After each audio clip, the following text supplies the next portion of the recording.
पीछे कर ले माइक। बंद करो, बंद करो, बंद करो। हरियाणा सरकार मुर्दाबाद, मुर्दाबाद, मुर्दाबाद। नरेंद्र बबली मुर्दाबाद, मुर्दाबाद, मुर्दाबाद। संत चौटाला मुर्दाबाद, मुर्दाबाद, मुर्दाबाद। हक लेकर आएंगे, हमारा हक लेकर आएंगे। सरपंच का भाईचारा जिंदाबाद। सही जगह खिलानी पड़ेगी।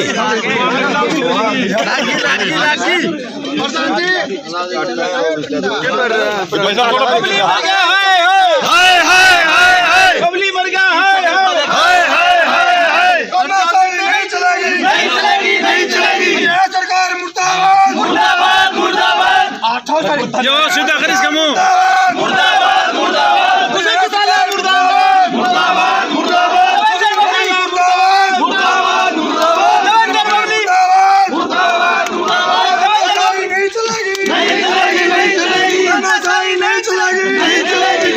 ढाणावाला जी जुड़े हैं और सरपंचों को आज अपना समर्थन देने के लिए पहुंचे हैं। सर नमस्कार। नमस्कार सर। कैसे हैं सर? बहुत बढ़िया सर, आज सरपंच जो काफ़ी समय से यहाँ धरना प्रदर्शन कर रहे हैं सरकार के खिलाफ, जो ई टेंडरिंग का जो ये बता रहे हैं कि ई टेंडरिंग गलत तरीके से मतलब थोपी जा रही है इनके ऊपर, तो क्या विचार रहेंगे, क्या कहेंगे आप सरकार को? मेरी सरकार से मांग है कि अगर ई टेंडरिंग सरकार को सही लग रही है, सरपंचों को गलत लग रही है, तो सरपंचों का एक प्रतिनिधिमंडल बुला के इन सरपंचों से बात की जाए, इनकी बात सुनी जाए।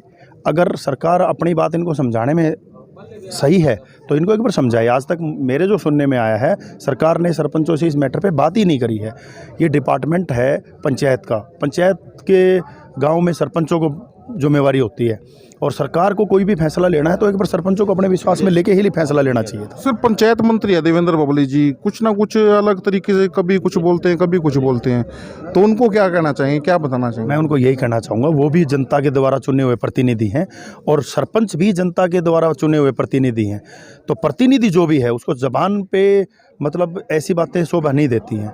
उनको बैठ के सरपंचों, आज वो पंचायत मिनिस्टर हैं बबली जी, और थोड़े टाइम से ही वो पंचायत मिनिस्टर बने हैं, तो वो भी चाहेंगे कि उनका महकमा डिपार्टमेंट अच्छा चले और उनका सरपंचों के साथ संबंध रहना है कि वो डायरेक्ट पंचायत के मिनिस्टर हैं। तो पंचायत मिनिस्टर को चाहिए सरपंचों का प्रतिनिधिमंडल बुला के और सीएम साहब के साथ बिठा के इनकी जो भी मांग है उसको इसके ऊपर उसको गौर करना चाहिए। सर, निर्मल गांव की बात करते हैं। ढाणा खुर्द तो निर्मल गांव हो चुका है और दूर दूर से टूरिस्ट भी देखने के लिए आते हैं। वही ढाणा खुर्द गांव देख कर कहेंगे कि वहाँ क्या खास बात है। अच्छा खासा आपने सफाई व्यवस्था और जो पार्क की जो व्यवस्था वहाँ आपने की है, काफ़ी अच्छे ढंग से की है। क्या हर गांव के अंदर ये सिस्टम नहीं होना चाहिए? सरकार को सोचना चाहिए इसके बारे में। मैं सबसे पहले तो आपको ये बताना चाहूँगा, ढाणा गाँव निर्मल गाँव नहीं है, डायमंड गाँव है। ढाणा गांव, निर्मल गांव जितने भी हैं हरियाणा के, जितने भी गांव आप देखोगे जो सरकार ने आदर्श गांव, निर्मल गांव बनाए, आप उन सब की श्रेणी कैटेगरी खड़ी कर लें तो उसके हिसाब से मैं देखूँ तो ढाणा गांव डायमंड गांव है। और मैंने सरपंचों को, हमारी जितनी युवा है उसने सारे सरपंचों को सम्मान समारोह इसलिए किया था जी, हमने कवर किया था सर। हाँ जी, हमने इसीलिए उसको किया था कि भाई जितने भी गाँव हैं सारे सरपंच हैं, उनको एक मॉडल दिखाया था हमने। और देखो, मैं आपको बार बार कह रहा हूँ, सरकार को इतने दिन 2 साल कोरोना में बीत गए हैं, 1.5-2 साल चुनाव लेट हैं। आज सरपंचों के पास, सरकार के पास चुनाव का कुछ टाइम बाकी है, 1 साल ही बाकी है सिर्फ, बाकी चुनावी साल आ जाएगा पूरा। तो सरपंचों को ये धरने पे बैठने के बजाय इनको काम की प्रणाली समझाएं, इनका प्रतिनिधिमंडल बना के तुरंत हिसाब से। मैं ये पूछ रहा हूँ, इतने दिन लगाए क्यों गए हैं? ये चुने हुए प्रतिनिधि हैं, इनको बुला के सरकार अपनी बात रखे। अगर इनका प्रतिनिधिमंडल उस बात को समझ पाएगा तो ये धरना खत्म हो जाएगा कि ये अपनी सरकार को बात समझा पाएंगे। तो सुनने में तो कोई हैरानी वो नहीं होनी चाहिए। 2024 में ढाणा खुर्द की तरह शहर भी हो सकता है ऐसा? बिल्कुल होगा, अगला टाइम आ रहा है शहर। मैं आज इस चैनल के माध्यम से हमारे जो सरपंच बैठे हैं, मैं इनके सामने ये आपको बता रहा हूँ, हांसी एक ऐतिहासिक शहर है। हांसी कोई आम शहर नहीं है।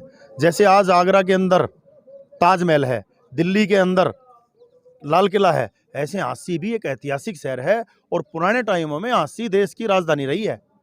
तो इसको उसी हिसाब से सरकार से हम मदद मांगेंगे, डेवलप करेंगे और सारे सरपंचों को और सारे पार्षदों को लेके इस शहर को इंदौर से सुंदर शहर बनाना है हमने।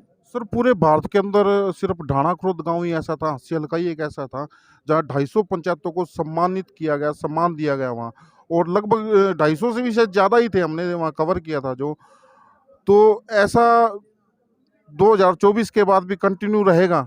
आप एक बात बताइए, ढाणा खुद की कितनी प्रशंसा हो रही है, तो सरकार की प्रशंसा भी होगी अगर आप इनको धरने से उठा के इनकी मांग मांगो, जो इनकी मांगे हैं उनको मान लो ना।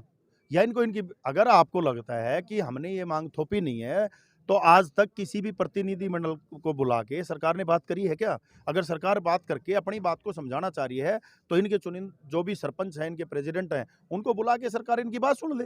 ये तो कोई बड़ी बात नहीं है। सरकार या तो अपनी बात इनको समझा दे या इनकी बात समझ ले, क्योंकि धरने प्रदर्शनों से पब्लिक का नुकसान है। इतने सालों से 4 साल से गाँव का विकास वैसे ही पिछड़ रहा है, क्योंकि जब तक प्रतिनिधि नहीं होगा गाँव में। आप एक बात बताइए, आज हमारे हरियाणा में 10 दिन के लिए मुख्यमंत्री ना हो, तो क्या काम चल जाएगा? आज 10 दिन 15 दिन हमारे देश में प्रधानमंत्री ना हो, तो क्या काम चल सकता है? केंद्र ये बिंदु गाँव जरूरी है सर। केंद्र बिंदु बहुत जरूरी है, और सरपंच को इतनी छोटी कड़ी बिल्कुल ना समझें।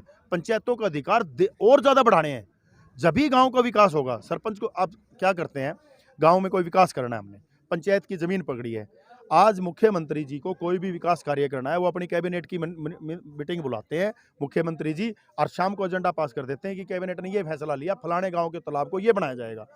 सरपंच भी अपने मेंबरों को बुला के सर्वसम्मति से किसी चीज को पारित करे, ये कानून भी सरकार को लेके आना चाहिए, ताकि गांव का विकास और ज्यादा हो सके। जैसा कि आपने कहा था 3 ही लोग मान्य होते हैं देश के अंदर, प्रधानमंत्री, मुख्यमंत्री, उसके बाद सरपंच जी, तो सरपंच को इतनी अहमियत दी नहीं जा रही फिलहाल जो ये ट्रम्प आया है यही तो सरपंच मेरी से। मांग है, देनी चाहिए। एक बात बताइए, जब तक ये दी नहीं जाएगी तो गांव पिछड़ रहे हैं, शहरों में पलायन बढ़ रहा है। शहरों का पलायन रोकने के लिए सरपंचों को पावरफुल बनाना, पंचायतों को पावरफुल बनाना, अच्छे विकास कार्य करना। और अब तो ढाणा खुर्द के अंदर ये साबित हो चुका है कि गांव भी शहर बन सकते हैं। आज आप मानिए, किसी से सर्वे करवा लीजिए, 80 शहर से ज्यादा रेट प्रॉपर्टी के ढाणा खुर्द में हो चुके हैं। लोग वहीं रहना चाहते हैं, पार्क की लेके, लाइटों की लेके, सारी सुविधाएं। तो आज ढाणा खुर्द में शहर के लोग प्लॉट खरीद रहे हैं। ये व्यवस्था अगर पूरी पंचायतों को आप अधिकार दोगे, जब तो लागू होगी। सर ढाणा खुर्द को बदलने का जहन में कैसे है? भाई ढाणा खुर्द को बदलूंगा, उसके बाद हल्के को बदलूंगा। क्यों नहीं? शुरुआत तो कहीं से करनी होती है।